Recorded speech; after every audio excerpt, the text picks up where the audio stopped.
Hi ಸ್ನೇಹಿತರೆ, ನಾನು ಮಂಜುನಾಥ್, ಸಾಧನಾ academy ಶಿಕಾರಿಪುರದಿಂದ. ಸ್ನೇಹಿತರೆ, ಕರೆಂಟ್ ಅಫೇರ್ಸ್ ಮಾರ್ಚ್ 2024 ಅಂತ ಬ್ಯಾನರ್ ಹಾಕ್ಕೊಂಡಿದ್ದೀನಿ. ಆದರೆ ಇವತ್ತು ಹೆಚ್ಚು ಡಿಸ್ಕಸ್ ಮಾಡುವಂಥ ಎಲ್ಲ ವಿಷಯ ಕರ್ನಾಟಕ ಎಕನಾಮಿಕ್ ಸರ್ವೆ ಏನು 2023-24 ಬಂದಿದೆ, ಕರ್ನಾಟಕ ಆರ್ಥಿಕ ಸಮೀಕ್ಷೆ. ಅದರಲ್ಲಿರೋ ಟಾಪಿಕ್ಕನ್ನು ನೀವು ಹೇಗೆ ಗ್ರಾಸ್ಪ್ ಮಾಡಿದ್ದೀರಂತ ಟೆಸ್ಟ್ ಮಾಡೋಕ್ಕೋಸ್ಕರ ಡಿಸ್ಕಸ್ ಮಾಡ್ತಾ ಬರ್ತೀನಿ. ವೆರಿ ಫಸ್ಟ್ ನಾನು ನಿಮಗೆ ಇನ್ಫಾರ್ಮ್ ಮಾಡ್ತೀನಿ, ಸಾಧನಾ ಅಕಾಡೆಮಿ, ವಿಜಯ್ ಭವ, ವಿಜಯಪಥ 3 ಯೂಟ್ಯೂಬ್ ಪ್ಲ್ಯಾಟ್ಫಾರ್ಮ್ಗಳು ಕಂಪ್ಲೀಟ್ಲಿ ಲರ್ನಿಂಗ್ಗೋಸ್ಕರ ಇರೋಂಥದ್ದು. ಇಲ್ಲಿ ನಿಮಗೆ ಏನು VAO, PDO, KS ಪ್ರಿಲಿಮ್ಸ್ಗೆ ಬೇಕಾಗಷ್ಟು ಎಲ್ಲ ಸೋರ್ಸ್ಗಳನ್ನು ವಿಡಿಯೋ ಮಾಡಿಟ್ಟಿದ್ದೀವಿ. ಯುಟಿಲೈಸ್ ಮಾಡ್ಕೋಬೇಕು ಪ್ರಾಪರಾಗಿ, ಆಟೋಮೆಟಿಕ್ಲಿ ನಿಮಗೆ ಸಕ್ಸಸ್ ಬರುತ್ತೆ. ಮತ್ತು ಅದು ಬೇಕಿತ್ತು ಇದು ಬೇಕಿತ್ತು ಅಂತ ಇಲ್ಲ, ಎಲ್ಲ ಸಬ್ಜೆಕ್ಟನ್ನು ಬೇಸಿಕ್ ಲೆವೆಲಿಂದ ಪ್ರೋ ಲೆವೆಲ್ವರೆಗೂ ಇಲ್ಲಿ ಡೆವಲಪ್ ಮಾಡಿದ್ದೀವಿ. ಜೊತೆಗೆ ನಮ್ಮ ಸಾಧನಾ ಅಕಾಡೆಮಿ ಮತ್ತು ವಿಜಯ್ ಭವ ಟೆಲಿಗ್ರಾಮ್ನಲ್ಲಿ ಟಚ್ಚಲ್ಲಿದ್ದರೆ ವೀಕ್ಲಿ ಟೆಸ್ಟ್ ಸೀರೀಸ್ಗಳನ್ನ ಕನೆಕ್ಟ್ ಮಾಡ್ತೀವಿ. ಅಲ್ಲಿ ಏನು ಅಪ್ಡೇಟೆಡ್ ನ್ಯೂ ವರ್ಷನ್ಸ್ಗಳು, ನ್ಯೂ ಟಾಪಿಕ್ಗಳು ಬರಬೇಕು, ಅದು ಅಲ್ಲಿ ಅಪ್ಡೇಟ್ ಮಾಡ್ಕೊಂಡ್ರಾಯ್ತು. 100% ಸಕ್ಸಸ್ ನಿಮ್ಗಾಗುತ್ತೆ. But dedication is very important. Okay, very first ನಾನು ರಾಜ್ಯ ಪರಿವರ್ತನಾ ಸಂಸ್ಥೆ, ಕರ್ನಾಟಕ ರಾಜ್ಯ ಪರಿವರ್ತನಾ ಸಂಸ್ಥೆ SITK, state institute of transformation Karnataka ಅಂತ ಒಂದು ಇನ್ಸ್ಟಿಟ್ಯೂಟ್ ಇತ್ತು. ಆ ಇನ್ಸ್ಟಿಟ್ಯೂಟನ್ನು ಮತ್ತೆ ರೀನೇಮ್ ಮಾಡಲಾಗಿದೆ. ಅಂದರೆ ಮೊದಲು ಇದಕ್ಕೆ ಒಂದು ಹೆಸರಿತ್ತು, ಅದನ್ನು ರೀನೇಮ್ ಮಾಡಲಾಯಿತು. ಈ ಲೇಟೆಸ್ಟಾಗಿ ಮಾರ್ಚ್ ತಿಂಗಳಲ್ಲಿ ಈ ಹೆಸರನ್ನು ಮತ್ತೆ ರೀನೇಮ್ ಮಾಡಲಾಗಿದೆ. ಏನಂತ ರೀನೇಮ್ ಮಾಡಲಾಗಿದೆ ಅಂತ ಪ್ರಶ್ನೆ ಇದ್ದಿದ್ದು. ಇದಕ್ಕೆ ಸರಿಯಾದ ಉತ್ತರ ಅಂತಂದರೆ ಕರ್ನಾಟಕ ರಾಜ್ಯ ನೀತಿ ಮತ್ತು ಯೋಜನಾ ಆಯೋಗ ಅಂತ.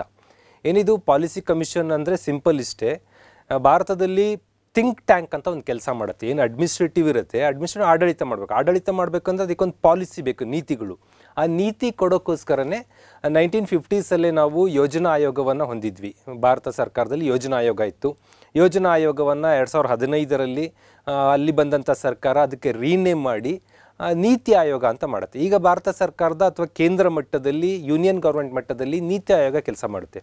ಅದೇ ಕೆಲಸವನ್ನು ರಾಜ್ಯದಲ್ಲಿ ಮಾಡಬೇಕು ಅಂತೇಳಿ 90ಸಲ್ಲಿ ಶಿಫಾರಸ್ ಮಾಡಿ 2000 ಸುಮಾರಿನಲ್ಲಿ ಒಂದು ಆಯೋಗ ರಚನೆ ಆಗುತ್ತೆ. ಏನು ಕೇಂದ್ರ ಮಟ್ಟದಲ್ಲಿ ನೀತಿ ಆಯೋಗ ಇದೆ, ಅದೇ ಮಾಡಲಲ್ಲಿ ಕರ್ನಾಟಕದಲ್ಲೂ ಕೂಡ ಒಂದು ಪಾಲಿಸಿ ಮೇಕಿಂಗ್ ಥಿಂಕ್ ಟ್ಯಾಂಕ್ ಇರಬೇಕು ಅಂತೇಳಿ ಆಯೋಗವನ್ನು ಮಾಡಲಾಗುತ್ತೆ. ಆ ಆಯೋಗನೇ Karnataka state policy and planning commission ಅಂತ ಕರಿತೀವಿ. ಇದು 93ನಲ್ಲಿ 1993ರಲ್ಲಿ ಆರಂಭ ಆಗುತ್ತೆ. Same name, Karnataka state policy and planning commission, Karnataka ರಾಜ್ಯ ನೀತಿ ಮತ್ತು ಯೋಜನಾ ಆಯೋಗ ಅಂತ ಆರಂಭ ಆಯಿತು. ಆ ಏನು ಕರ್ನಾಟಕ ರಾಜ್ಯ ನೀತಿ ಮತ್ತು ಯೋಜನಾ ಆಯೋಗ ಇತ್ತು, ಅದನ್ನು 2021ರ ಆದೇಶದ ಪ್ರಕಾರ ರೀನೇಮ್ ಮಾಡಲಾಯಿತು SIT ಅಂತ. SIT ಅಂದರೆ state institute of transformation Karnataka ಅಂತ ಕರಿತೀವಿ. SITK ಅಂದರೆ ಸೇಮ್ ನೀತಿ ಆಯೋಗ ಮಾಡಲಲ್ಲಿ ಆ ಕೇಂದ್ರ ಮಟ್ಟದಲ್ಲಿದ್ದಂಥ ಸರ್ಕಾರವೇ ರಾಜ್ಯದಲ್ಲಿ ಇದ್ದಾಗ ಸೇಮ್ ಮಾಡಲ್ ಇರಲಿ ಅಂತೇಳಿ ನೀತಿ ಆಯೋಗ ಮಾಡಲಿ SITK ಅಂತ ರೀನೇಮ್ ಮಾಡಲಾಗಿ ಅಲ್ಲಿ ಕೆಲವು ಕಾರ್ಯಚಟುವಟಿಕೆಗಳು ಬದಲಾವಣೆ ಮಾಡಿಕೊಳ್ಳಾಯಿತು. ಮತ್ತು ಈ ಕರ್ನಾಟಕ ರಾಜ್ಯದಲ್ಲಿ ಹಿಂದಿದ್ದಂಥ ಸರ್ಕಾರವೇ ಬಂದಿದ್ದರಿಂದ ಹಳೆ ನೇಮನ್ನೇ ಮತ್ತೆ ರೀಬ್ರ್ಯಾಂಡ್ ಮಾಡಲಾಗುತ್ತೆ. ಈಗ ಪ್ರಸ್ತುತ Karnataka state policy and planning commission ಅಂತೇಳಿ 2024 ಆ್ಯಸ್ ಆನ್ ಟುಡೇ ಇದರ ಹೆಸರು ಇದಿದೆ. ಅಲ್ಲಿಗೆ ನಿಮಗೆ ಗೊತ್ತಿರಬೇಕು, ಮೂಲ ಹೆಸರು Karnataka state policy and planning commission, ಆನಂತರ ಆದಂಥ ಹೆಸರು state institute of transformation Karnataka SITK. ಈಗ ಮತ್ತೆ ರೀನೇಮ್ ಮಾಡಿ ಮೂಲ ಹೆಸರಿಗೆ ಬರಲಾಗಿದೆ Karnataka state policy and planning commission ಅನ್ನೋದು ಗೊತ್ತಿರಬೇಕು. ಇದು ಏನು ಥಿಂಕ್ ಟ್ಯಾಂಕ್ ಕರ್ನಾಟಕದಲ್ಲಿ ಆಡಳಿತಕ್ಕೆ ಸಲಹೆ ಕೊಡುವಂಥ ಒಂದು ಆಯೋಗ. ಈ ಆಯೋಗದ ಉಪಾಧ್ಯಕ್ಷರಾಗಿ ವೈಸ್ ಚೇರ್ಮನ್ ಅಂತ ಕರಿತೀವಿ, ರಾಜೀವ್ ಗೌಡ ಅವರು ಈ ಕೆಲಸ ಮಾಡ್ತಾ ಇದ್ದಾರೆ, ಪ್ರೊಫೆಸರ್ ರಾಜೀವ್ ಗೌಡ ಅವರು. ಇದಕ್ಕೆ ಚೇರ್ಮನ್ ಯಾರಿರ್ತಾರೆ? ಹೇಗೆ ಭಾರತದಲ್ಲಿ ನೀತಿ ಆಯೋಗಕ್ಕೆ, ಯೋಜನಾ ಆಯೋಗಕ್ಕೆಲ್ಲ ಪ್ರೈಮ್ ಮಿನಿಸ್ಟ್ರೇ ಚೇರ್ಪರ್ಸನ್ ಇದ್ದರು, ಸ್ಟೇಟಲ್ಲೂ ಕೂಡ ಅದು SITK ಆಗಿರ್ಬೋದು ಅಥವಾ KSPPP ಆಗಿರ್ಬೋದು, ಯಾವುದೇ ಆದಾಗಲೂ ಚೇರ್ಮನ್ ಆಗಿ ಮುಖ್ಯಮಂತ್ರಿಗಳಿರ್ತಾರೆ. ವೈಸ್ ಚೇರ್ಮನ್ ಆಗಿ ಒಬ್ಬರನ್ನ ಆಯ್ಕೆ ಮಾಡ್ತಾರೆ. ಅವರಿಗೆ ಸಚಿವ ಸಂಪುಟ ದರ್ಜೆಯ ಸ್ಥಾನಮಾನವ, ಕ್ಯಾಬಿನೆಟ್ ಮಿನಿಸ್ಟ್ರಿಗಿರುವ ಸ್ಥಾನಮಾನವನ್ನು ಕೊಡಲಾಗತ್ತೆ. ಮತ್ತು ಇವೆಲ್ಲ ಯಾವ ವ್ಯವಸ್ಥೆ ಅಡಿ ಕೆಲಸ ಮಾಡುತ್ತೆ? ಡೈರೆಕ್ಟ್ ರಿಪೋರ್ಟು ಚೀಫ್ ಮಿನಿಸ್ಟರ್ ಆದರೂ ಕೂಡ ಇದು ಸಾಂಖ್ಯಿಕ ಒಂದು ಸಚಿವಾಲಯ ಬರುತ್ತೆ, planning, programme and monitoring and statistic department ಅಂತೇಳಿ. ಪ್ರಸ್ತುತ D. ಸುಧಾಕರ್ ಸರ್ ಅವರು ಅಲ್ಲಿ ಮಿನಿಸ್ಟ್ರ್ ಇದ್ದಾರೆ. ಈ ವ್ಯವಸ್ಥೆ ಅಡಿಯಲ್ಲಿ ಇದು ಬರುತ್ತೆ. ಹಾಗಂತ D. ಸುಧಾಕರ್ ಸರ್ ಅವರು ಸ್ಟ್ರೈಟಾಗಿ ಇದರಲ್ಲಿ ಇಂಟರ್ಫಿಯರ್ ಮಾಡಲ್ಲ, ಬಿಕಾಸ್ ಅದೊಂದು ಆಟೋನಮಸ್ ಬಾಡಿ. ಏನು ನಮ್ಮದು Karnataka state policy and planning commission ಇದೆಯಲ್ಲ, ಒಂದು ಸ್ವತಂತ್ರ ಬಾಡಿ. ಆದರೆ ಮಧ್ಯ ಕೋಆರ್ಡಿನೇಷನ್ ಮತ್ತು ಒಬ್ಬ ಮೆಂಬರ್ ಆಗಿ ಇದರಲ್ಲಿ ಕೆಲಸ ಮಾಡ್ತಾ ಇರ್ತಾರೆ ಈ ಸಚಿವರು. ಅಲ್ಲಿಗೆ ಗೊತ್ತಿರಬೇಕು, planning, programme, monitoring and statistic department ಒಳ ವ್ಯಾಪ್ತಿ ಒಳಗಡೆ ಬರುತ್ತೆ ದಿಸ್ ಕರ್ನಾಟಕ ರಾಜ್ಯ ನೀತಿ ಮತ್ತು ಯೋಜನಾ ಆಯೋಗ ಅನ್ನೋಂಥದ್ದು. ಓಕೆ, ನೆಕ್ಸ್ಟ್ ಪ್ರಶ್ನೆ ಬರೋಣ. ಆಡಳಿತದಲ್ಲಿ ವಿಜ್ಞಾನ ತಂತ್ರಜ್ಞಾನ, ಇದು ಗ್ರೂಪ್ ಸಿನಲ್ಲಿ VAOಗೂ PDOಗೂ ಡೈರೆಕ್ಟರ್ ಸಿಲೆಬಸ್ ಇದೆ. KPSCನಲ್ಲಿ KS ಪರೀಕ್ಷೆಗಳಲ್ಲಿ ಪೇಪರ್ 2ನಲ್ಲಿ ರಾಜ್ಯದ ರಿಲೇಟೆಡ್ ಪ್ರಶ್ನೆ ಕೇಳುವಾಗ ಹಲವು ಬಾರಿ ಕೇಳಲಾಗಿದೆ. ಯಾವ ಸಂಸ್ಥೆಗಳನ್ನು ಹೊಂದಿದೆ ಅಂತ ಈ ಟೆಕ್ನಾಲಜಿ IT-BTಯನ್ನು ಇಂಪ್ಲಿಮೆಂಟ್ ಮಾಡೋದಕ್ಕೋಸ್ಕರ ಎಲ್ಲಿ ನಮ್ಮ ಆಡಳಿತದಲ್ಲಿ IT-ಯನ್ನು ಇಂಪ್ಲಿಮೆಂಟ್ ಮಾಡೋದಕ್ಕೋಸ್ಕರ ಸೆಂಟ್ರಲ್ ಫಾರ್ ಗವರ್ನೆನ್ಸ್ ಇದೆಯಾ, ಸೆಂಟ್ರಲ್ ಫಾರ್ ಸ್ಮಾರ್ಟ್ ಗವರ್ನೆನ್ಸ್ ಇದೆಯಾ, ಕಿಯೋನಿಕ್ಸ್ ಅಂತ Karnataka state electronics development corporation limited ಇದೆಯಾ ಅಂತ. ಇದಕ್ಕೆ ಸರಿಯಾದ ಉತ್ತರ ಎಲ್ಲದು. CEG ಕೂಡ ಕೆಲಸ ಮಾಡುತ್ತೆ, CSG ಕೂಡ ಕೆಲಸ ಮಾಡುತ್ತೆ, ಕಿಯೋನಿಕ್ಸ್ ಕೂಡ ಕೆಲಸ ಮಾಡುತ್ತೆ. ಹೇಗೆ ಕೆಲಸ ಮಾಡುತ್ತೆ, ಏನು ಮಾಡುತ್ತೆ ನೋಡ್ತಾ ಬರೋಣ. CEG ಏನು ಮಾಡುತ್ತೆ, CSG ಏನು ಮಾಡುತ್ತೆ, ಕಿಯೋನಿಕ್ಸ್ ಏನು ಮಾಡುತ್ತೆ, ಇದಿಷ್ಟು ಗೊತ್ತಿದ್ಬಿಟ್ರೆ ನಿಮಗೆ ಇದರಲ್ಲಿ ಒಂದಷ್ಟು ಗ್ರಿಪ್ ಸಿಗುತ್ತೆ. ನೆಕ್ಸ್ಟ್ ತರಗತಿಗಳಲ್ಲಿ ಮತ್ತು ಇದಕ್ಕೆ ಒಂದು ಡೀಪ್ ಕ್ಲಾಸ್ ಮಾಡ್ತೀವಿ ನಾವು, ಆಡಳಿತ ವಿಜ್ಞಾನ ತಂತ್ರಜ್ಞಾನ. ಅಲ್ಲಿ ಕಂಪ್ಲೀಟ್ 1 ಅವರ್ 1.5 ಅವರ್ ಸೆಷನಲ್ಲಿ ಡೀಟೇಲ್ನ ಅರ್ಥ ಮಾಡ್ಕೋಬೋದು. Very first central for governance ಅನ್ನೋದು 2006 ಎಸ್ಟಾಬ್ಲಿಷ್ ಮಾಡಲಾದ ಒಂದು ಇಂಡಿಪೆಂಡೆಂಟ್ ಆರ್ಗನೈಸೇಷನ್, ಸಂಸ್ಥೆ. ಸರ್ಕಾರದ ಅಧೀನದಲ್ಲಿ ಸೊಸೈಟೀಸ್ ರಿಜಿಸ್ಟ್ರೇಷನ್ ಆ್ಯಕ್ಟಲ್ಲಿ ಇದನ್ನು ಆರಂಭ ಮಾಡಲಾಗಿದೆ. ಈ DPR ಅಂತ ಬರುತ್ತೆ, department of personal administrative reforms ಅಂತ. ಅಂದರೆ ಆಡಳಿತ ಸುಧಾರಣಾ ಇಲಾಖೆ ಅಂತ ಒಂದು ಇದೆ ನಮ್ಮಲ್ಲಿ. ಆ ಇಲಾಖೆ ಅಡಿಯಲ್ಲಿ personal and administrative reforms department ಇಲಾಖೆ ಅಂಡರಲ್ಲಿ ಇದನ್ನು ಎಸ್ಟಾಬ್ಲಿಷ್ ಮಾಡಲಾಗಿದೆ. ಏನು ಮಾಡ್ಕೊಂಡು ಹೋಗುತ್ತೆ ಇದು ಅಂತಂದರೆ ಹಲವಾರು ಪ್ಲ್ಯಾಟ್ಫಾರ್ಮ್ಗಳನ್ನ ನಿಭಾಯಿಸ್ಕೊಂಡು ಹೋಗುತ್ತೆ. ಸಿಂಪ್ಲಿ ರಾಜ್ಯದಲ್ಲಿ ಹೆಚ್ಚು ಜನ ಡಿಪೆಂಡೆನ್ಸ್ ಇರೋದು ಕೃಷಿ ಬಗ್ಗೆ ನಿಮಗೆ ಗೊತ್ತಿರುತ್ತೆ. ಅದಕ್ಕೆ crop survey, real time crop survey, data ಅದ್ರ ಬಗ್ಗೆ ಮಾಹಿತಿ ಕಲೆಕ್ಟ್ ಮಾಡೋದು, ಪ್ರೊಡಕ್ಷನ್ನು, ವೆದರು, ಮಾರ್ಕೆಟ್ ಟ್ರೆಂಡ್ಸು, ಇದನ್ನೆಲ್ಲ ಮಾಡೋದಕ್ಕೆ ಕ್ರಾಪ್ ಸರ್ವೆ ಅಂತ ಒಂದು ವೆಬ್ಸೈಟ್ ಮತ್ತು ಆ್ಯಪನ್ನು ಮೇಂಟೈನ್ ಮಾಡುತ್ತೆ. ಇನ್ನು ಆಫೀಸ್ ಅಂತ ಕಡತಗಳನ್ನು ಅಂದರೆ ಫೈಲ್ಗಳನ್ನು ನಾವು ಹಾರ್ಡ್ ಕಾಪಿ ರೂಪದಲ್ಲಿ ಅಂದರೆ ಪೇಪರ್ ರೂಪದಲ್ಲಿ ಸಬ್ಮಿಟ್ ಮಾಡೋ ಬದಲಿಗೆ ಆಫೀಸ್ ಅಂತೇಳಿ ಆನ್ಲೈನಲ್ಲಿ ಸಬ್ಮಿಷನ್ ಮಾಡುವಂಥ ಪ್ರೋಸೆಸ್ ಬಂದಿದೆ. ಆಫೀಸ್ನಲ್ಲಿ ಇಲ್ಲಿ ಲಾಗಿನ್ ಆಗ್ತಾರೆ, ಫೈಲ್ ಸಬ್ಮಿಟ್ ಮಾಡ್ತಾರೆ, ನೆಕ್ಸ್ಟ್ ಆಫೀಸರ್ಗೆ ಹೋಗುತ್ತೆ, ನೆಕ್ಸ್ಟ್ ಆಫೀಸರ್ಗೆ ಹೋಗುತ್ತೆ. ಇನ್ಸ್ಟ್ರಕ್ಷನ್ಸು ಕೂಡ top to down and down to up ಎರಡೂ ವೇನಲ್ಲಿ ಆಫೀಸ್ ಅನ್ನೋ ಕೆಲಸವನ್ನು ಈಗ ಕೇವಲ ಸಾಫ್ಟ್ವೇರ್ ಮೂಲಕ ಜಸ್ಟ್ IT-ಯನ್ನು ಬಳಸ್ಕೊಂಡು ಮಾಡುವಂಥ ಕೆಲಸ ತುಂಬ ಇಲಾಖೆಗಳಲ್ಲಿ ಇಂಪ್ಲಿಮೆಂಟ್ ಆಗಿದೆ. ವೆಬ್ ಪೋರ್ಟಲ್ಗಳನ್ನು ನಿಭಾಯಿಸುವಂಥ ಕೆಲಸವನ್ನು ಈ CEG ಮಾಡುತ್ತೆ. ಕೋಡಿ ಅಂತ ಇದೆ. KODI means Karnataka open data initiative ಅಂತ. ಏನು ಓಪನ್ ಡಾಟಾ ಇನಿಷಿಯೇಟಿವ್ ಅಂತ ಅಂದರೆ, ಈಗ ಒಬ್ಬ ಹುಡುಗ ಹಲವಾರು ಇಲಾಖೆಯಲ್ಲಿ ಒಂದು ಮಾಹಿತಿ ಇರುತ್ತೆ, ಇಲ್ಲಿ ಒಂದು ಬೆನಿಫಿಟ್ ತೊಗೊಂಡು ಇನ್ನೊಂದು ಕಡೆ ಇನ್ನೊಂದು ಬೆನಿಫಿಟ್ ತೊಗೋತಾ ಇರ್ತಾನೆ. ಇದೆಲ್ಲ ಆಗಬಾರ್ದು ಅಂತೇಳಿ ಒಬ್ಬ ವ್ಯಕ್ತಿಯ ಮಾಹಿತಿ ಸರ್ಕಾರದಲ್ಲಿ ಒಂದು ಕಡೆ ಸಂಗ್ರಹ ಮಾಡಿಟ್ಕೊಂಡು, ಈಗ ಒಬ್ಬ ಹುಡುಗ ಸರ್ಕಾರದ ಸೌಲಭ್ಯ ಪಡೆದು PG ಜಾಯ್ನ್ ಆಗಿದ್ದಾನೆ, ದ ಸೇಮ್ ಸ್ಟೂಡೆಂಟು ಯುವನಿಧಿಗೆ ಅಪ್ಲೈ ಮಾಡ್ದಾನೆ ಅಂದಾಗ ಕೋಡಿ ಮೂಲಕ ಪತ್ತೆ ಮಾಡ್ಬೋದು. ಕರ್ನಾಟಕ ಓಪನ್ ಡಾಟಾ ಇನಿಷಿಯೇಟಿವಲ್ಲಿ ಈತ PGನಲ್ಲಿ ಅಡ್ಮಿಷನ್ ಇದ್ದಾನೆ, ಅವನ ಆಧಾರ್ ನಂಬರ್ ಹಾಕಿದರೆ ಸಾಕು ಗೊತ್ತಾಗ್ಬಿಡುತ್ತೆ. ಅವಾಗ ಯುವನಿಧಿಯಲ್ಲಿ ಕ್ಯಾನ್ಸಲ್ ಮಾಡ್ಬೋದು. ಹೀಗೆ ಒಬ್ಬ ವ್ಯಕ್ತಿಯ ಮಾಹಿತಿ ಬೇರೆ ಬೇರೆ ಇಲಾಖೆಗಳಲ್ಲಿ ಹಂಚ್ಕೊಳ್ಳೋದಕ್ಕೆ ಕೋಡಿ ಸಾಫ್ಟ್ವೇರ್ ಇದೆ. ಡಿಜಿಲಾಕರ್ ಅಂತ ಸಿಸ್ಟಮು, ಏನು ಅಗತ್ಯವಾದ ದಾಖಲೆಗಳನ್ನು ಇದರಲ್ಲಿ ಸಾಫ್ಟ್ ಕಾಪಿನಲ್ಲಿ ಗೌರ್ಮೆಂಟ್ ಸೋರ್ಸಿಂದನೇ ಡೌನ್ಲೋಡ್ ಮಾಡಿ ಇಟ್ಕೋತೀವಿ. ಅಗತ್ಯ ಬಿದ್ದಾಗ ತೋರಿಸೋಂಥದ್ದು. ಹೇಗೆ ನಮ್ಮ ರಿಜಿಸ್ಟ್ರೇಷನ್ ಕಾಪಿ ಇರೋಂಥದ್ದು ವೆಹಿಕಲ್ದು ಇರ್ಬೋದು, ಡ್ರೈವಿಂಗ್ ಲೈಸೆನ್ಸ್ ಇರ್ಬೋದು, ಆಧಾರ್ ಕಾರ್ಡ್ ಇರ್ಬೋದು, ಪ್ಯಾನ್ ಕಾರ್ಡ್ ಇರ್ಬೋದು, ಇಂಥ ಪ್ರಮುಖ ದಾಖಲೆಗಳನ್ನು ನೀವು ಹಾರ್ಡ್ ಕಾಪಿ ರೂಪದಲ್ಲೇ ಇಟ್ಕೊಳ್ಳೋಕ್ಕಾಗದೇ ಇದ್ದರೆ ಇದರಲ್ಲಿ ಡೌನ್ಲೋಡ್ ಮಾಡಿ ಇಟ್ಕೋಬೋದು. ಪೊಲೀಸ್ ನಿಮ್ಮನ್ನು ಹಿಡಿದಾಗ ವಾಹನ ತಪಾಸಣೆಗೆ ಆ ಡಿಜಿಲಾಕರ್ನಿಂದ ತೋರಿಸಿದರೆ, ನೀವು ಅದು ಬಿಟ್ಕೊಂಡು ವಾಟ್ಸಪ್ಪಲ್ಲಿ ತೋರಿಸಿದೆ ಇನ್ನೊಂದು ಕಡೆ ತೋರಿಸಿದ್ರೆ ನಡೆಯಲ್ಲ. ಡಿಜಿಲಾಕರ್ ಓಪನ್ ಮಾಡಿ ಅದ್ರ ಮೂಲಕ ತೋರಿಸಿದರೆ ಅವ್ರು ಅಗ್ರಿ ಮಾಡಬೇಕು. ಆ ಥರದ ಒಂದು ವ್ಯವಸ್ಥೆ ಇದೆ. ಇಲ್ಲಿ ಸ್ಟೋರ್, ಅಸೆಸ್ ಆ್ಯಂಡ್ ಶೇರ್ ಅಂತೇಳಿ ಡಾಕ್ಯುಮೆಂಟ್ಗಳನ್ನು ಪಡ್ಕೊಳ್ಳೋಂಥ ವ್ಯವಸ್ಥೆ ಇದೆ. ಹಾಗೆ RTI, ರೈಟ್ ಟು ಇನ್ಫಾರ್ಮೇಷನನ್ನು ಮೊದಲು 10 ರೂಪಾಯಿ ಪೋಸ್ಟಲ್ ಸ್ಟಾಂಪ್ ತೊಗೊಂಡು ಕಳಿಸೋದು, ಅದು ಇದು ಎಲ್ಲ ಇತ್ತು. ಈಗ ಅದೆಲ್ಲ ಇಲ್ಲ, ಆನ್ಲೈನಲ್ಲಿ ಸಬ್ಮಿಟ್ ಮಾಡುವಂಥದ್ದು ಈ ವ್ಯವಸ್ಥೆಗಳಿದೆ. IPGRS ಅಂದರೆ integrated personal grievance redressal system ಅಂತ. ಅಂದರೆ ಏಕೀಕೃತ, ಎಲ್ಲವೂ ಒಟ್ಟಿಗೆ ಮಾಡಿದಂಥ ಸಾರ್ವಜನಿಕ ಏನು ಅಹವಾಲುಗಳಿದೆ ಅದನ್ನು ಸೆಟ್ಲ್ ಮಾಡುವಂಥ ಒಂದು ವ್ಯವಸ್ಥೆ ಇರುತ್ತೆ IPGRS. ಇದು ಸಿಂಪ್ಲಿ ನಮ್ಮ ಕರ್ನಾಟಕದಲ್ಲಿ ಜನಸ್ಪಂದನ ಅಂತ ಕರಿತೀವಲ್ಲ, ಆ ಜನಸ್ಪಂದನ ಸ್ಕೀಮ್ಗೆ ಒಂದು ಸಿಸ್ಟಮ್ ಇದೆ. ಮಾಹಿತಿ ಕಣಜ ಅಂತ ಇನ್ಫಾರ್ಮೇಷನ್ ಶೇರ್ಗಿದೆ. ಕನ್ನಡ ಅಂತೇಳಿ ಕನ್ನಡವನ್ನು ಹೆಚ್ಚು ಬಳಸೋದಕ್ಕೆ ರಿಲೇಟೆಡ್ ಅಂತ ಪ್ರೋಗ್ರಾಮ್ ಮಾಡ್ಕೊಂಡು ಹೋಗುತ್ತೆ. ಸ್ಟೇಟ್ ಸ್ಕಾಲರ್ಶಿಪ್ ಪೋರ್ಟಲ್ SSP ಅಂತ ಕರಿತೀವಿ. ಕರ್ನಾಟಕದಲ್ಲಿ ಹಲವಾರು ರೀತಿ ಸ್ಕಾಲರ್ಶಿಪ್ ಇದೆ.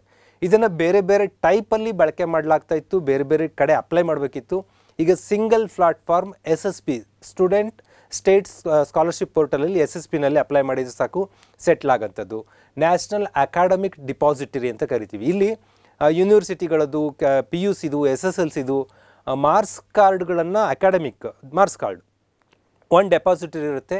ಬೇರೆ ಬೇರೆ ಕಡೆ ನೀವು ಅದ್ರ ಮೂಲಕನೇ ತೋರಿಸ್ಬೋದು, ಅದ್ರ ಮೂಲಕನೇ ವೆರಿಫೈ ಮಾಡ್ಬೋದು. ಎಲ್ಲದಕ್ಕೂ ಪ್ರಿಂಟೆಡ್ ತಕ್ಕೊಂಡು ಜೆರಾಕ್ಸ್ ಕೊಡೋಂಥದ್ದು ಎಲ್ಲ ಅವಾಯ್ಡ್ ಮಾಡೋಂಥ ಅಕಾಡೆಮಿಕ್ ರೆಪಾಸಿಟರಿ ಕೂಡ ಕೆಲಸ ಮಾಡುತ್ತೆ. ಸುವಿಧಾ ಅಂತೇಳಿ ಏನು ವಿವಿಧ ಸೇವೆಗಳನ್ನು ಒಂದೇ ಕಡೆ ಕೊಡುವಂಥ ವ್ಯವಸ್ಥೆ ಇದೆ, ಇದನ್ನು ಡೆವಲಪ್ ಮಾಡುತ್ತೆ. ಆ್ಯಂಡ್ ಫ್ರೂಟ್ಸ್ ಅಂತ ಕೃಷಿಕರಿಗೆ ಬೇಕಾದಂಥ ಸೌಲಭ್ಯಗಳು, ಅವ್ರ ಮಾಹಿತಿನ ಕಲೆಕ್ಟ್ ಮಾಡೋಂಥದ್ದು, ಸೌಲಭ್ಯ ಒದಗಿಸುವಂಥದ್ದು ಕೆಲಸ ಮಾಡುತ್ತೆ. ಈ ಪ್ರೊಕ್ಯೂರ್ಮೆಂಟ್ ಅಂತ ಒಂದಿದೆ. ಈ ಪ್ರೊಕ್ಯೂರ್ಮೆಂಟ್ ಅಂದರೆ ಈ ಟೆಂಡರ್ ಎಲ್ಲ ಮಾಡ್ತಾರಲ್ಲ, ಅದು ಸರ್ಕಾರಿ ಸಂಗ್ರಹಣೆ ವ್ಯವಸ್ಥೆ ಅಂತ ಕರಿತೀವಿ.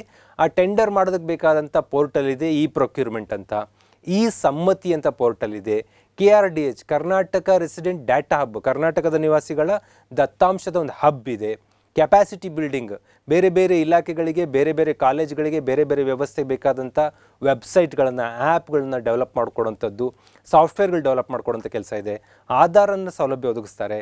ಜೊತೆಗೆ ಕುಟುಂಬ ಅಂತ ಒಂದು ವ್ಯವಸ್ಥೆ ಇದೆ. ಡೈರೆಕ್ಟ್ ಬೆನಿಫಿಟ್ ಟ್ರಾನ್ಸ್ಫರ್, ನೇರ ನಗದು ವರ್ಗಾವಣೆ. ಈಗ ಸರ್ಕಾರದ ಹಲವು ಸ್ಕೀಮ್ಗಳು, ಗೃಹಲಕ್ಷ್ಮಿ, ನೇರವಾಗಿ 2,000 ಅಮೌಂಟ್ ಟ್ರಾನ್ಸ್ಫರ್ ಆಗಬೇಕು. ಆ್ಯಂಡ್ ಬೇರೆ ಬೇರೆ ಏನು ಸ್ಕೀಮ್ಗಳಿದೆ ಡೈರೆಕ್ಟಾಗಿ ಹಣ ವರ್ಗಾವಣೆ ಮಾಡೋಂಥದ್ದು, ಅದನ್ನು DBT ಅಡಿ, ಡೈರೆಕ್ಟ್ ಬೆನಿಫಿಟ್ ಟ್ರಾನ್ಸ್ಫರ್ ಅಡಿ ನಿಭಾಯಿಸಲಾಗುತ್ತೆ.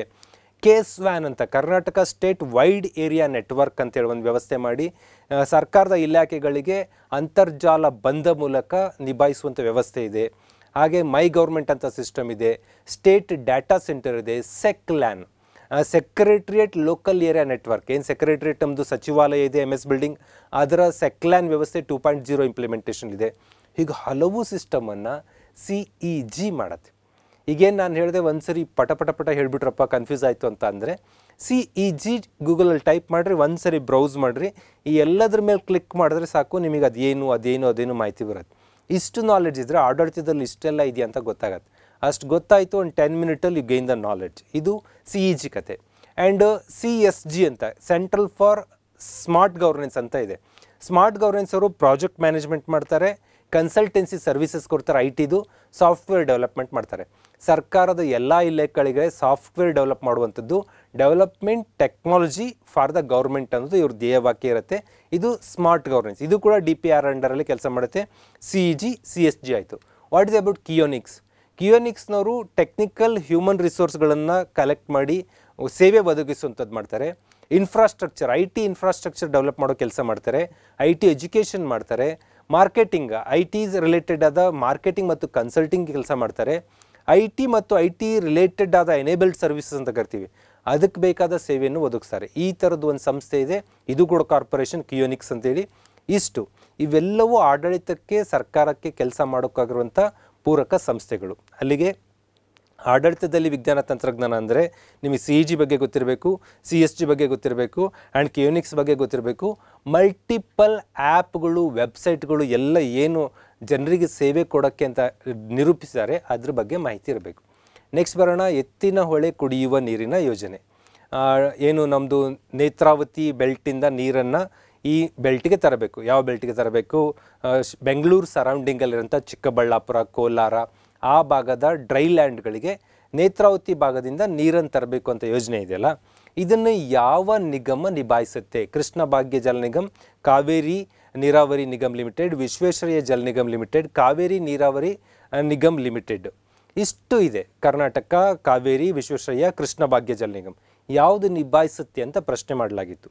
ಏನಿದು ಅಂತ ಅಂದರೆ ಈಗ ಸರಿಯಾದ ಉತ್ತರ ಫಸ್ಟ್ ಹೇಳಿಬಿಡ್ತೀನಿ. ವಿಶ್ವೇಶ್ವರಯ್ಯ ಜಲ ನಿಗಮ್ ಲಿಮಿಟೆಡ್. ಸಿಂಪ್ಲಿ ನಿಮಗೆ ಗೊತ್ತಿರುತ್ತೆ, ಏನು ಕರ್ನಾಟಕದಲ್ಲಿ ಸಾರಿಗೆಯನ್ನು ಈಶಾನ್ಯ ಸಾರಿಗೆ, ವಾಯುವ್ಯ ಸಾರಿಗೆ, KSRTC, BMTC ಅಂತ ಡಿವೈಡ್ ಮಾಡ್ಕೊಂಡಿದ್ದೀವೋ, ಹಾಗೆ ಎಲೆಕ್ಟ್ರಿಕ್ ಸಪ್ಲೈ ಕಂಪನಿಗಳು ಎಸ್ಕಾಮು, ಮೆಸ್ಕಾಮು, ಚೆಸ್ಕಾಮು, ಬೆಸ್ಕಾಮು ಅಂತೆಲ್ಲ ಡಿವೈಡ್ ಇದೆಯೋ, ಅದೇ ಥರದಲ್ಲಿ ನೀರಾವರಿ ನಿಗಮಗಳು ಕೂಡ 4 ಕರ್ನಾಟಕದಲ್ಲಿ ಪ್ರಮುಖವಾಗಿ ಕೆಲಸ ಮಾಡ್ತವೆ. ಆ 4 ಯಾವುದ್ಯಾವುದಂದರೆ, ಕೃಷ್ಣ ಭಾಗ್ಯ ಜಲ ನಿಗಮ್ ಅಂದರೆ ಕೃಷ್ಣಾ ನದಿ ವ್ಯವಸ್ಥೆ, that means Tungabhadra, Krishna and ಯಾದಗಿರಿನಲ್ಲಿ ಬರುವಂಥ ನದಿ ಸಿಸ್ಟಮ್ ಇದೆ. ಆ ಎಲ್ಲ ನದಿ ವ್ಯವಸ್ಥೆಗಳನ್ನು ನಿಭಾಯಿಸೋದು ಕೃಷ್ಣ ಭಾಗ್ಯ ಜಲ ನಿಗಮ್. ಅಲ್ಲಿ ಏನು ಪ್ರಾಜೆಕ್ಟ್ ಮಾಡಬೇಕು ಈ ನಿಗಮದ ಅಂಡರಲ್ಲಿ ಕೆಲಸ ಆಗ್ತಾ ಇರತ್ತೆ. ಹಾಗೆಯೇ ಅದರ ನೆಕ್ಸ್ಟ್ ಆರಂಭ ಆಗುತ್ತೆ, ಆ ಕೃಷ್ಣ ಬೆಲ್ಟ್ ಬಿಟ್ಟು ಬೇರೆ ಕಡೆ ನೋಡ್ಕೊಳ್ಳೋಕ್ಕೋಸ್ಕರನೇ ಕರ್ನಾಟಕ ನೀರಾವರಿ ನಿಗಮ್ ಲಿಮಿಟೆಡ್ ಬೇರೆ ಭಾಗದಲ್ಲೆಲ್ಲ ನಿಭಾಯಿಸೋಕೆ ಆರಂಭ ಮಾಡಿದ್ರು. ಆನಂತರ 2003ನಲ್ಲಿ ಕಾವೇರಿ ಬೆಲ್ಟಲ್ಲಿ ಎಕ್ಸ್ಕ್ಲೂಸಿವ್ ಯಗಚಿ ಡ್ಯಾಮ್ ಇರ್ಬೋದು, ಗೊರೂರು ಜಲಾಶಯ ಇರ್ಬೋದು, ಆ ಕಾವೇರಿ ಬೆಲ್ಟಲ್ಲಿ ಬರುವ ಹಲವಾರು ಜಲಾಶಯ ಅದರ ನೀರನ್ನು ನಿಭಾಯಿಸೋಕ್ಕೋಸ್ಕರ ಕಾವೇರಿ ನೀರಾವರಿ ನಿಗಮ್ ಲಿಮಿಟೆಡ್ ಆರಂಭ ಆಯಿತು. ಕಾವೇರಿ ಆಯಿತು, ಕೃಷ್ಣ ಆಯಿತು, ಕರ್ನಾಟಕದಲ್ಲಿ ಬೇರೆ ಬೇರೆ ಭಾಗದ ನಿಭಾಯಿಸಿ ಕಾವೇರಿ ನೀರಾವರಿ ನಿಗಮ್ ಇದೆ.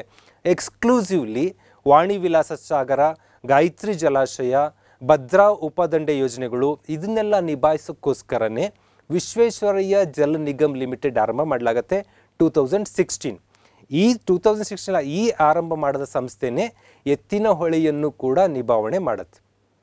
Because Ettinahole not commander Kaveri, not commander Krishna, ಅದನ್ನು ಒಟ್ಟರೆ ಕಾವೇರಿ ಕರ್ನಾಟಕ ನೀರಾವರಿ ಕೊಡಬೇಕು ಇಲ್ಲ ವಿಶ್ವೇಶ್ವರಯ್ಯ ಕೊಡಬೇಕು. ಸೊ ಇದನ್ನು ವಿಶ್ವೇಶ್ವರಯ್ಯ ಜಲ ನಿಗಮ್ ಲಿಮಿಟೆಡ್ ನಿಭಾಯಿಸುತ್ತೆ.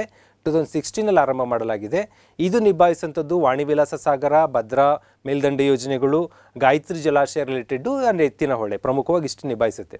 ಇನ್ನು ಸಿಂಪ್ಲಿ ನೀವು ಯಾವುದಾದ್ರು ನಿಗಮದ ಬಗ್ಗೆ ಕೇಳಿದರೆ ಅದು ಯಾವ ರಿವರ್ ಸಿಸ್ಟಮಲ್ಲಿ ಬರುತ್ತೆ ಯೋಚನೆ ಮಾಡಿ ಆರಾಮಾಗಿ ಉತ್ತರ ಕೊಡ್ಬೋದು. ಇಷ್ಟು. ನೆಕ್ಸ್ಟ್ ಬರೋಣ ಸ್ನೇಹಿತರೆ, ಪಶ್ಚಿಮ ವಾಹಿನಿ. ಪಶ್ಚಿಮ ವಾಹಿನಿ ಯಾವುದಕ್ಕೆ ಸಂಬಂಧಪಟ್ಟ ಯೋಜನೆ ಅಂತ ಕೊಟ್ಟಿದ್ದೀವಿ. ಎಲ್ಲ ನಿಯರ್ ಬೈ ಚಾಯ್ಸ್ ಇದೆ. ನಾಲೆಡ್ಜ್ ಇಲ್ಲದೆ ಇದ್ದರೆ, ನಾಲೆಡ್ಜ್ ಇದ್ದರೆ ಟಕ್ಕಂತ ಉತ್ತರ ಕೊಡ್ತೀರಾ. ಇದು ವೆಸ್ಟ್ ಫ್ಲೋಯಿಂಗ್ ರಿವರ್ಸ್ ಅಂತ ಕರಿತೀವಿ. ಪಶ್ಚಿಮಕ್ಕೆ ಹರಿಯುವ ನದಿಗಳಿಗೆ ಕಟ್ಟಲಾಗುವ vented dams, not check dams. Check ಡ್ಯಾಮ್ಸ್ಗಳು ಆ ಪಶ್ಚಿಮ ವಾಹಿನಿಯಲ್ಲಿ ಬರುವಂಥ ನೇತ್ರಾವತಿನಲ್ಲಾಗಿರ್ಬೋದು ಅಥವಾ ಶರಾವತಿನಲ್ಲಾಗಿರ್ಬೋದು, ಕುಮಾರಧಾರ ಆಗಿರ್ಬೋದು, ಈ ನದಿಗಳಲ್ಲಿ ಚೆಕ್ ಡ್ಯಾಮ್ಗಳು ಕೆಲಸ ಮಾಡಲ್ಲ. ಬಿಕಾಸ್ ವೆಸ್ಟ್ ಫ್ಲೋಯಿಂಗ್ ರಿವರ್ಸಲ್ಲಿ ಮೇಲೆ ಘಾಟಿಂದ ನೀರು ಬರುತ್ತೆ, ಅಲ್ಲಿ ಮಣ್ಣು ಮರಳು ಬಂದು ನಿಮ್ಮ ಚೆಕ್ ಡ್ಯಾಮ್ ಕಂಪ್ಲೀಟ್ ಫಿಲ್ ಆಗಿಬಿಡುತ್ತೆ. ಅಲ್ಲಿ ವೆಂಟೆಡ್ ಡ್ಯಾಮ್ಸ್ ಅಂತ ಕನ್ಸ್ಟ್ರಕ್ಟ್ ಮಾಡ್ತಾರೆ, ಕಿಂಡಿ ಅಣೆಕಟ್ಟುಗಳು ಅಂತ. ಅದನ್ನು ಓಪನ್ ಮಾಡಿ ಆ ಸ್ಯಾಂಡೆಲ್ಲ ಹೋಗಕ್ಕೆ ಬಿಡ್ತಾರೆ ಮತ್ತು ಕ್ಲೋಸ್ ಮಾಡ್ಬೋದು. ಈ ಥರ ಕಿಂಡಿ ಅಣೆಕಟ್ಟುಗಳನ್ನು ನಿರ್ಮಾಣ ಮಾಡುವಂಥ ವ್ಯವಸ್ಥೆ ಇರುತ್ತೆ. ಇದು ಕೂಡ ಉದ್ದೇಶ ಇಷ್ಟೇ, ಆ ನಿಯರ್ ಬೈ ಏರಿಯಾಗಳಿಗೆ ಕುಡಿಯೋ ನೀರನ್ನು ಸಪ್ಲೈ ಮಾಡೋಕ್ಕೋಸ್ಕರನೇ ಕಟ್ಟೋದು.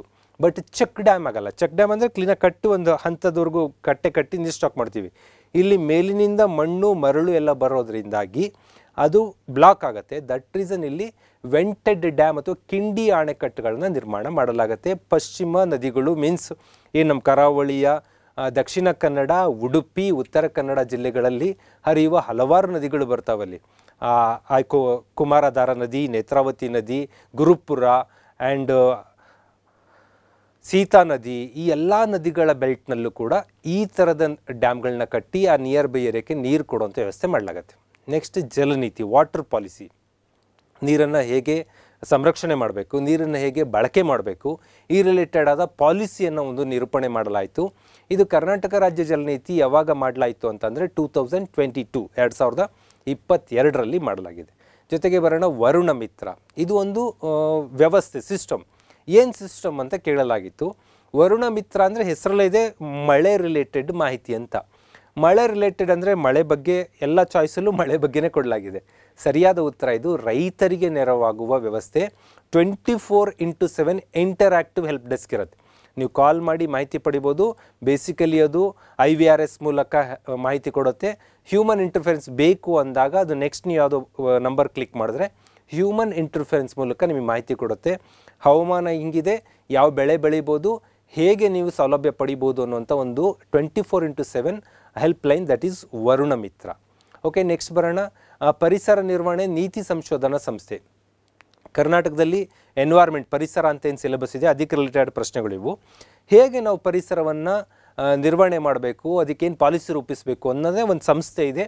That's name EMPRI, EMPRI, environment management policy research institute ಅಂತ ಕರಿತೀವಿ.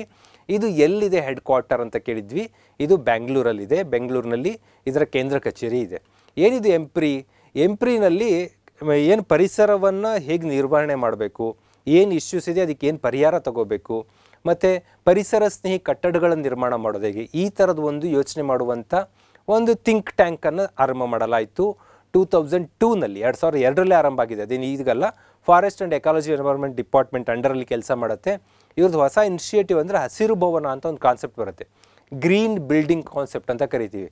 ಅಂದರೆ ಕಡಿಮೆ ಪರಿಸರಕ್ಕೆ ಹಾನಿಯಾಗುವಂಥ ತಂತ್ರಜ್ಞಾನ ಐಟಮ್ಗಳನ್ನ ಬಳಸಿ, ರೆಡ್ಯೂಸ್ಡ್ ಕಾರ್ಬನ್ ಫುಟ್ ಪ್ರಿಂಟ್ಗಳನ್ನ ಬಳಸಿ ಕಟ್ಟಡ ಕಟ್ಟುವಂಥದ್ದು, ಕ್ಲೈಮೇಟ್ಗೆ ಸೂಕ್ತವಾದಂಥ ಕಟ್ಟಡ ಕಟ್ಟುವಂಥದ್ದು, ಎನರ್ಜಿ ಡಿಮ್ಯಾಂಡ್ ಕಡಿಮೆ ಇರಬೇಕು. ಒಂದು ಕಟ್ಟಡ ಕಟ್ಟಬೇಕಂದ್ರೆ ಶಕ್ತಿ ಸಂಪನ್ಮೂಲ ಹೆಚ್ಚು ಬಳಕೆ ಆಗೋ ಬದಲು ಕಡಿಮೆ ಆಗಬೇಕು. ರಿನ್ಯೂವೇಬಲ್ ಎನರ್ಜಿಯನ್ನು ಬಳಸಬೇಕು ಆ ಕಟ್ಟಡ. ರೈನ್ ವಾಟರ್ ಹಾರ್ವೆಸ್ಟಿಂಗ್ ಅಳವಡಿಸ್ಕೊಂಡಿರಬೇಕು. ಲೋ ಎನರ್ಜಿ ಇಂಟೆನ್ಸಿವ್ ಅಂದರೆ ಕಡಿಮೆ ಎನರ್ಜಿಯನ್ನು ಇಂಟೆನ್ಸಿವ್ ಆಗಿ ಬಳಸುವಂಥ ತಂತ್ರಜ್ಞಾನವನ್ನೆಲ್ಲ ಬಳಸಿ ಕಟ್ಟಡ ಕಟ್ಟುವ ಒಂದು ವಿಧಾನ ಇರುತ್ತೆ. ದಿಸ್ ಈಸ್ ಕಾಲ್ಡ್ ಹಸಿರು ಭವನ. ಹಸಿರು ಭವನ ಅಂದರೆ ಗ್ರೀನ್ ಪೇಂಟ್ ಹೊಡೆಯೋದಲ್ಲ. What is the concept of ಹಸಿರು ಭವನ ಫಾಲೋಯಿಂಗ್ ಅನ್ನು ಓದ್ಕೊಂಡು ಡಿಸೈಡ್ ಮಾಡಿರಿ ಅಂದಾಗ ನೀವು ಅದು ಗ್ರೀನ್ ಕಲರ್ಡ್ ಆಗಿರುತ್ತೆ, ಸುತ್ತಮುತ್ತ ಮರ ಬೆಳೆಸಿರಬೇಕು, ಅದೆಲ್ಲ ಈ ಪಾಯಿಂಟ್ಗಳನ್ನ ಅರ್ಥ ಮಾಡ್ಕೋಬೇಕು. ಆ ಕಟ್ಟಡಗಳು, ಆ ಬಿಲ್ಡಿಂಗ್ಗಳು ಈ ವಿಚಾರಗಳನ್ನು ಏನು reduced carbon footprint, adaptive climate design, energy ಡಿಮ್ಯಾಂಡ್ಗಳನ್ನು ಪೂರೈಸಬೇಕು. ಹಾಗೆ renewable energy, rain water harvesting, low energy intensive material ಮತ್ತು ಟೆಕ್ನಾಲಜಿನ ಬಳಸಿರಬೇಕು. ಇವನ್ನ ಹಸಿರು ಭವನ ಅಂತ ಕರಿತೀವಿ. ಈ ಥರ ಹಲವಾರು ಪಾಲಿಸಿಗಳನ್ನು ರೂಪಿಸುತ್ತೆ ಎಂಪ್ರಿ. ಇದು ಒಂದು ಮಾಹಿತಿ ಗೊತ್ತಿರಬೇಕು. Next fruits portal. ಈ ವರ್ಷ ಅಂತೂ ಹಳ್ಳಿ ಕಡೆ ಇದ್ದಂಥವ್ರು, ರೈತರ ಕುಟುಂಬಕ್ಕೆ ಲಿಂಕ್ ಇದ್ದಂಥವ್ರು ಫ್ರೂಟ್ಸ್ ಬಗ್ಗೆ ಮಾಹಿತಿ ಇರಲೇಬೇಕು. ಬಿಕಾಸ್ ಡ್ರಾಟ್ ಇತ್ತು, ಬರಗಾಲ ಇತ್ತು, ಎಲ್ಲ ಕಡೆ ಫ್ರೂಟ್ಸ್ ಸರ್ವೆ ಮಾಡಲಾಯಿತು. ಏನಿದು ಫ್ರೂಟ್ಸ್ ಅಂತ ಅಂದರೆ ಜಸ್ಟ್ ಅದರ ವಿಸ್ತರಿಸೋಕೆ ಕೊಟ್ಟಿದ್ದೀವಿ ನಿಮಗೆ ಏನದು ಅಂತೇಳಿ. Farmer registration unified beneficiary information system ಅಂತ ಕರಿತೀವಿ.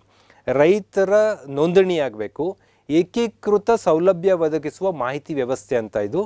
ರೈತರಿಗೆ ಬೇಕಾದ ಎಲ್ಲ ಸಿಸ್ಟಮ್, ಅಲ್ಲಿ ಏನು ವೆದರ್ದೇನು ಪ್ರಾಬ್ಲಮ್ ಇತ್ತು, ಅಲ್ಲಿ ಕ್ರಾಪ್ ಏನಿತ್ತು, ಎಷ್ಟು ಡಿಫಿಷಿಯನ್ಸಿ ಆಯಿತು, ಅದರ ಏನು ಪಹಣಿ ಎಷ್ಟಿತ್ತು, ಅದು ಎಷ್ಟು ಜಾಗದಲ್ಲಿದೆ, ಎವ್ರಿ ಮಾಹಿತಿ ಇದ್ರ ಮೂಲಕ ನೋಂದಣಿಯಾಗಿ ಡೈರೆಕ್ಟಾಗಿ ಬೆನಿಫಿಟ್ ಟ್ರಾನ್ಸ್ಫರ್ ಆಗುವಂಥ ಒಂದು ವ್ಯವಸ್ಥೆ ಇದೆ. ದಿಸ್ ಈಸ್ ಫ್ರೂಟ್ಸ್ ವ್ಯವಸ್ಥೆ ಅಂತ.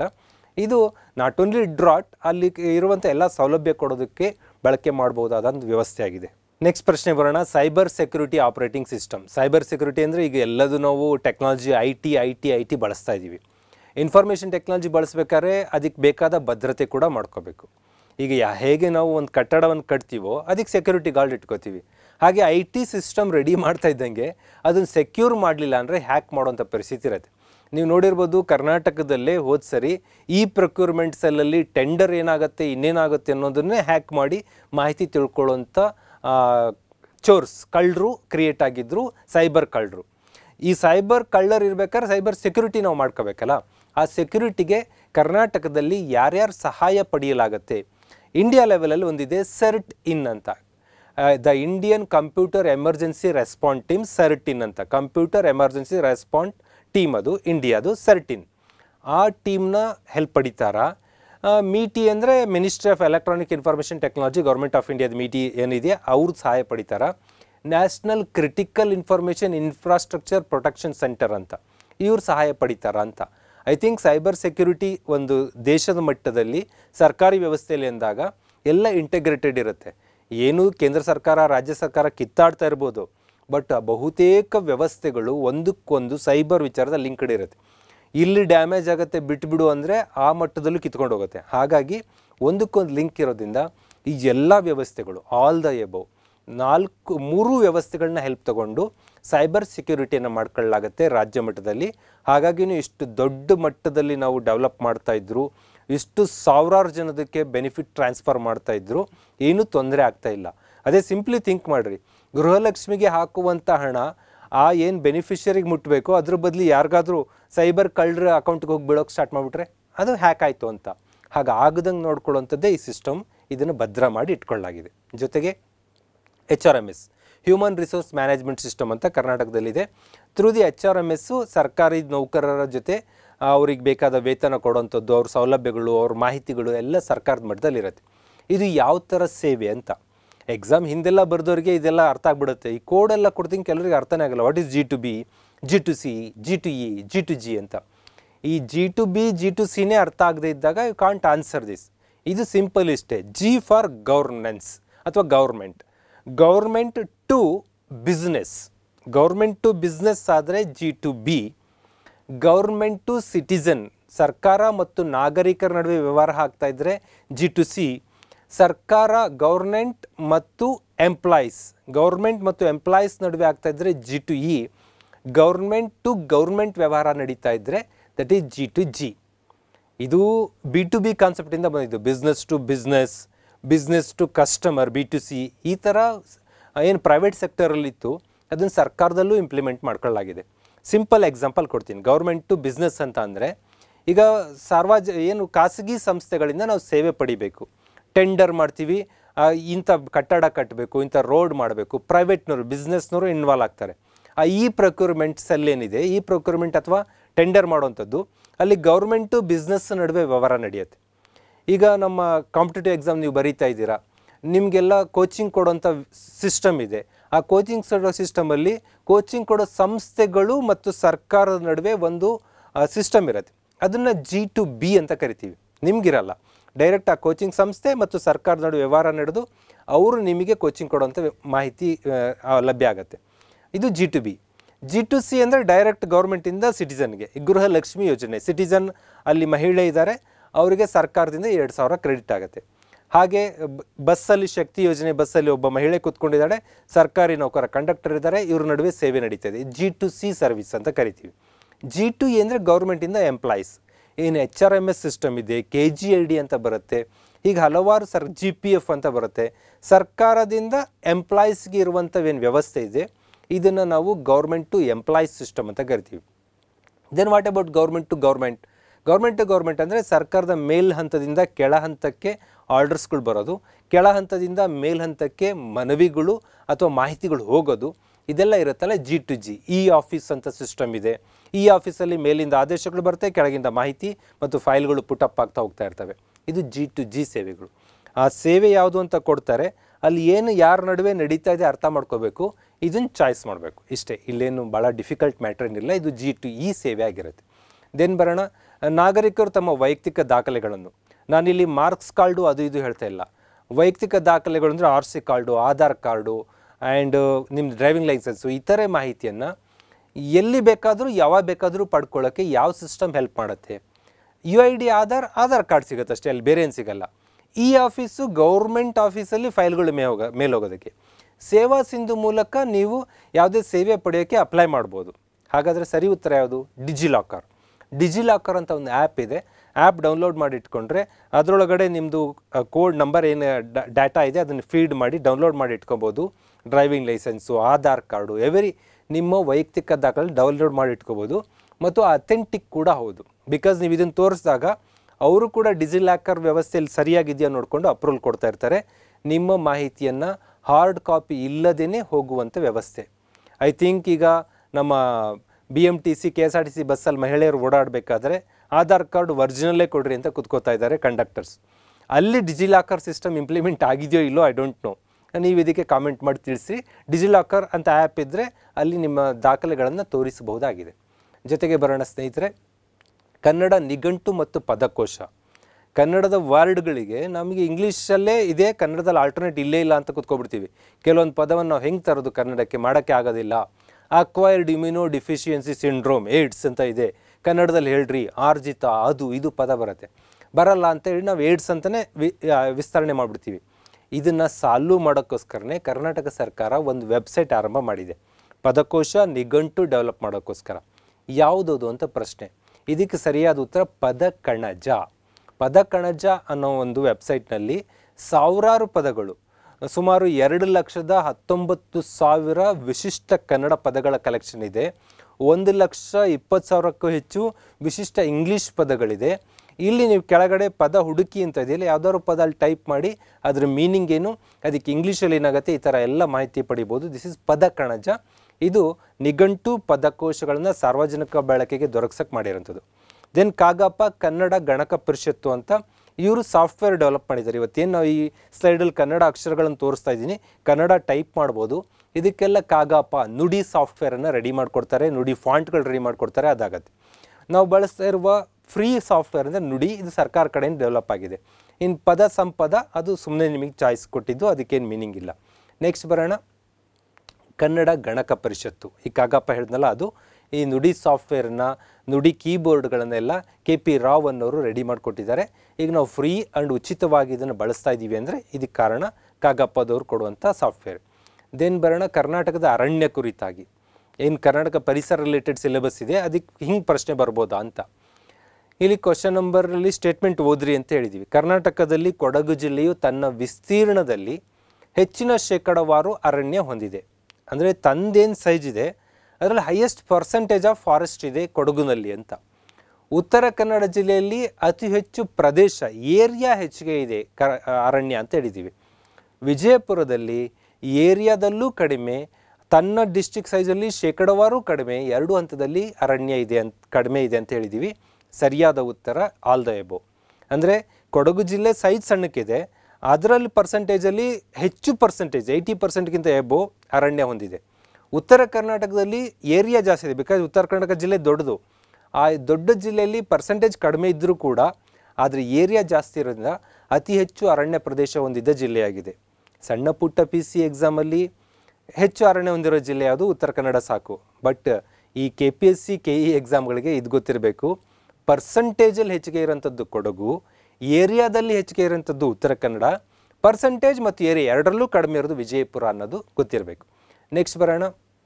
ಕರ್ನಾಟಕದಲ್ಲಿ 5 ರಾಷ್ಟ್ರೀಯ ಉದ್ಯಾನಗಳಿವೆ, 5 ಹುಲಿ ಸಂರಕ್ಷಿತ ಪ್ರದೇಶಗಳಿವೆ, 4 ರಾಮ್ಸಾರ್ ತಾಣಗಳಿವೆ.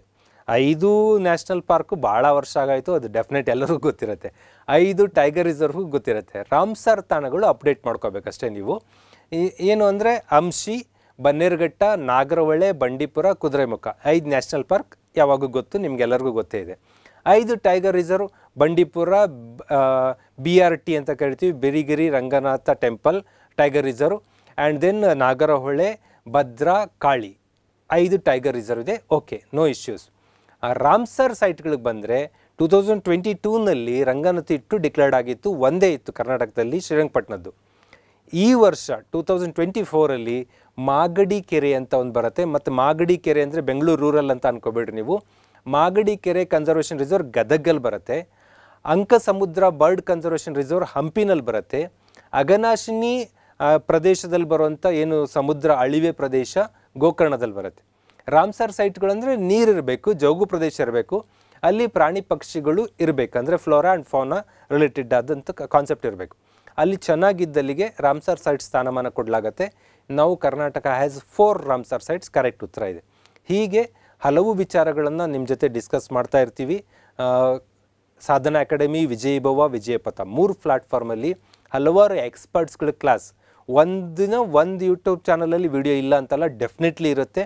ಸರಿಯಾಗಿ ಬಳಸ್ಕೋಬೇಕು, ಪ್ರಾಪರಾಗಿ ಬಳಸ್ಕೊಂಡ್ರೆ 100% ಸಕ್ಸಸ್ ನಿಮ್ಮದೇ ಆಗುತ್ತೆ. ಮತ್ತು ಇನ್ನು ಯಾವ ಥರ ಕ್ಲಾಸ್ ಬೇಕು, ಈ ಥರದ್ದು ಬೇಕಿತ್ತು ಅಂತ ಏನಾದ್ರು ಅನಿಸಿದರೆ ಈ ಕಾಮೆಂಟ್ ಮಾಡಿ, ಅದಕ್ಕೆ ತಕ್ಕಂಗೆ ಪ್ರಿಪೇರ್ ಮಾಡಿ ಕೊಡೋಂಥ ಕೆಲಸ ಮಾಡ್ತೀವಿ. ನಾವು ಡೆಡಿಕೇಟೆಡಾಗಿ ಇದಕ್ಕೆ ನಿಂತ್ಕೊಬಿಟ್ಟಿದ್ದೀವಿ. ಗೌರ್ಮೆಂಟಲ್ಲೂ ಯೂಟ್ಯೂಬ್ ಮಾಡಿಕೊಂಡೆ ಪಾಠ ಮಾಡೋದು, ಟೆಸ್ಟ್ ಸೀರೀಸ್ ಮಾಡೋದು, ಪ್ರೈವೇಟಲ್ಲಿ ನಮ್ಮ ಖಾಸಗಿ ಲೈಫಲ್ಲೂ ಅದೇ ಆಗಿದೆ. ಎರಡೂ ನಿಮಗೆ ಸೇವೆ ಕೊಡೋದೇ ಆಗಿದ್ದರಿಂದ ನಿಮಗೆ ಏನು ಸೇವೆ ಬೇಕು ಅದು ಕೊಡೋದಕ್ಕೆ ನಾವು ಬದ್ಧರಾಗಿರ್ತೀವಿ. And then KS test series ಆಗಿರ್ಬೋದು, VAO PDF ಟೆಸ್ಟ್ ಸೀರೀಸ್ ಆಗಿರ್ಬೋದು, ಒಂದು ವಾರ ನಡೆಯುತ್ತೆ, ಒಂದು ವಾರ ಬಿಡುತ್ತೆ ಅಂತೆಲ್ಲ, ಆಲ್ಟರ್ನೇಟ್ ವಾರಗಳಲ್ಲಿ ಎಲ್ಲ ಟೆಸ್ಟ್ ಸೀರೀಸ್ಗಳನ್ನು ಕಂಡಕ್ಟ್ ಮಾಡುವಂಥ ಪ್ರಯತ್ನ ಮಾಡ್ತೀವಿ. ಎಲ್ಲರಿಗೂ ಶುಭವಾಗಲಿ. ಸಿದ್ಧತೆ ಹೀಗಿರಲಿ, ಜೋಶ್ ಕಡಿಮೆ ಮಾಡ್ಕೋಬೇಡಿ. ಅಪ್ಲೈ ಮಾಡಿದಾಗಿದ್ದ ಜೋಶ್ ಎಕ್ಸಾಮ್ ಮುಗಿಯೋವರೆಗೂ ಇರಲಿ. All the best.